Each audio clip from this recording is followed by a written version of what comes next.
Pumunta nga pala kami sa Petroglyphs na isang national park na matatagpuan dito sa Binangonan, Rizal. Bumiyahe nga ako ng maaga para sunduin na si Bebe Girl. Dahil mainit nga ang panahon, sakto may nadaanan ako dito nagtitinda ng masarap na palamig. Ang lupit pala ng daanan paakyat ng Angono. Grabe naman kasi yung tarik na madadaanan mo dito. Mabe-breakin talaga ang motor mo dito, pero pag akyat mo naman ay makikita mo tong magandang tanawin na tanaw mo ang buong Laguna Lake. Bago nga kami dumiretso sa pupuntahan namin ay napagpasyahan namin kumain dito sa bagong park sa Angono. Ito nga pala yung overlooking food park na sikat sa social media. Dito matatanaw mo ang buong Metro Manila. Umorder nga si Bebe Girl ng overload cheesy burger at ang sa akin naman ay etong longganisa. Grabe, napakasarap talaga kumain kapag ganito kaganda ang view. Kung i-rate ko yung pagkain ko dito ay masasabi kong 7 out of 10. At based naman sa pagkain dito ni Bebe Girl ay masasabi kong 9 out of 10. Pagtapos namin kumain ay dumiretso na nga kami dito sa entrance sa Petroglyphs. Bali mga chong ay dalawa pala nakakasakop dito, ang Binangonan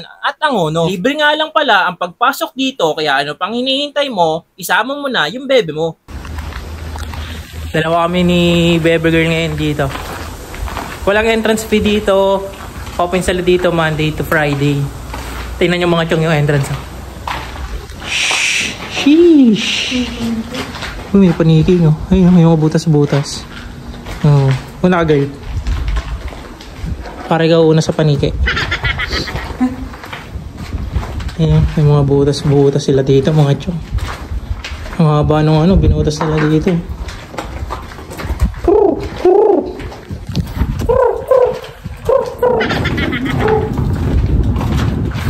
Another day, another gala.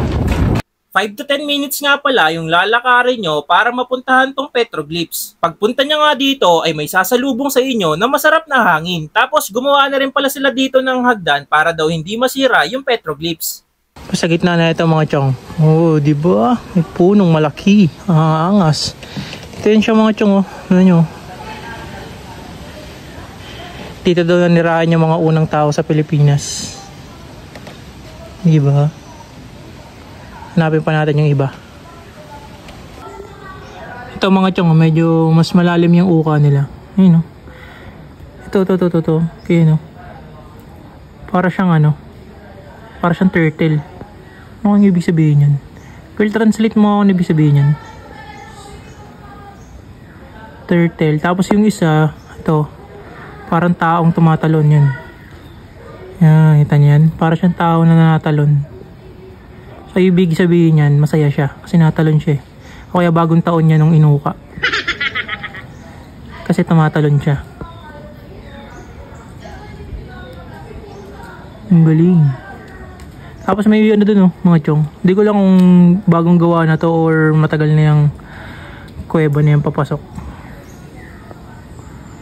Kung gusto mo naman mabasa ang buong istorya ng Petroglyphs ay meron sila ditong mini museum. Dito mo makikita kung papaano at sino ang nakadiscover nito. Magre-register ka nga lang para makapasok dito. So paano ba yan mga chong? Hanggang dito na lang. Kita-kits sa next vlog. Bye-bye!